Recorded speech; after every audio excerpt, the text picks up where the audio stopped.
ಅವರೆಲ್ಲರಿಗೂ ಮನೆಯ ಹಕ್ಕುಪತ್ರ ಸಿಗ್ತಾನೆ ಇಲ್ಲ. ಬರೋಬ್ಬರಿ 14ನೇ ದಿನಕ್ಕೆ ಪ್ರತಿಭಟನೆ ಕಾಲಿಟ್ಟಿದೆ. ಮಹಿಳೆಯರು, ಮಕ್ಕಳು ಸೇರಿದಂತೆ ಕುಟುಂಬ ಸಮೇತ ಪ್ರತಿಭಟನೆ ಮಾಡುತ್ತಿದ್ದಾರೆ.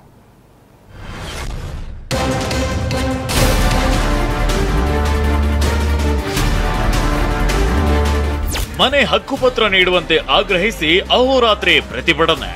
ಬೈಲಹೊಂಗಲ ಎಸಿ ಕಚೇರಿ ಎದುರು ಕಾಲಿಟ್ಟ 14ನೇ ಹೋರಾಟ.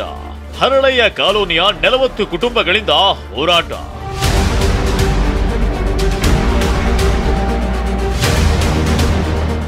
ಹೌದು, ಬೆಳಗಾವಿ ಜಿಲ್ಲೆ ಬೈಲಹೊಂಗಲ ಪಟ್ಟಣದ ಹರಳಯ್ಯ ಕಾಲೋನಿಯಲ್ಲಿ ಮಹಿಳೆಯರು, ಮಕ್ಕಳು ಸೇರಿದಂತೆ ಕುಟುಂಬ ಸಮೇತ ಪ್ರತಿಭಟನೆ ನಡೆಸಿದ್ರು. ಎಸಿ ಕಚೇರಿ ಎದುರೇ ಅಡುಗೆ ಮಾಡಿ, ಊಟ ಮಾಡಿ ಪ್ರತಿಭಟನೆ ನಡೆಸಿದ್ರು. ಮನೆ ಹಕ್ಕುಪತ್ರ ಸಿಗುವವರೆಗೂ ಸ್ಥಳ ಬಿಟ್ಟು ಹೋಗುವುದಿಲ್ಲವೆಂದು ಪಟ್ಟು ಹಿಡಿದ್ರು. 14 ದಿನದಿಂದ ಹೋರಾಟ ಮಾಡುತ್ತಿದ್ರು. ಸ್ಥಳಕ್ಕೆ ಬಾರದ ಅಧಿಕಾರಿಗಳು, ಜನಪ್ರತಿನಿಧಿಗಳ ವಿರುದ್ಧ ಪ್ರತಿಭಟನಾಕಾರರು ಆಕ್ರೋಶವನ್ನ ವ್ಯಕ್ತಪಡಿಸಿದ್ದಾರೆ.